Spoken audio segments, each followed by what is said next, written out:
And we're back again here for another informational video on how to set up the FW Arms dynamic hold down. Now these instructions will be both for your swage station and your priming station if you have a threaded station over your primer.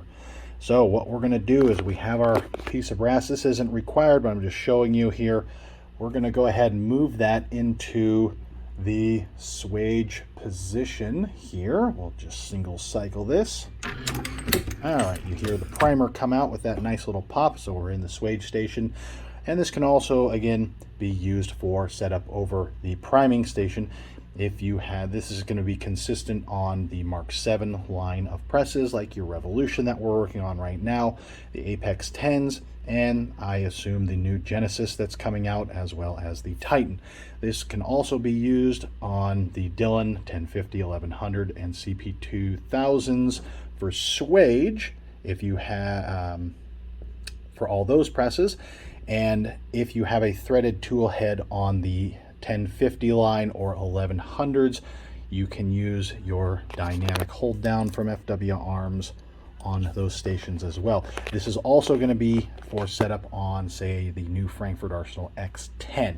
So with our case in a swage or prime position, we're going to go ahead and we are going to bring this tool head down.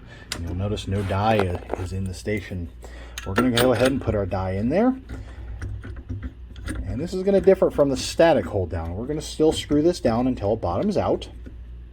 All right, we can't go anymore. We're not going to hulk this in there. What we're going to do is we are now going to move the tool head back up. We'll go ahead and put this guy back in there.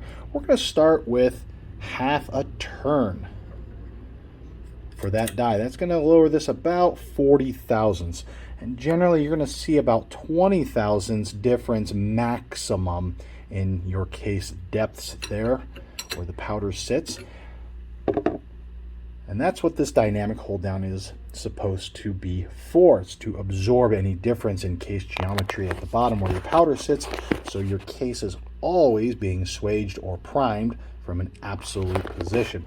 So when we go down now, we're going to go ahead and move down. Our case is now pushed firmly against the shell plate and against the press frame, so any swaging or priming, any operation that's coming up from the bottom, it's not going to be pushing the case up.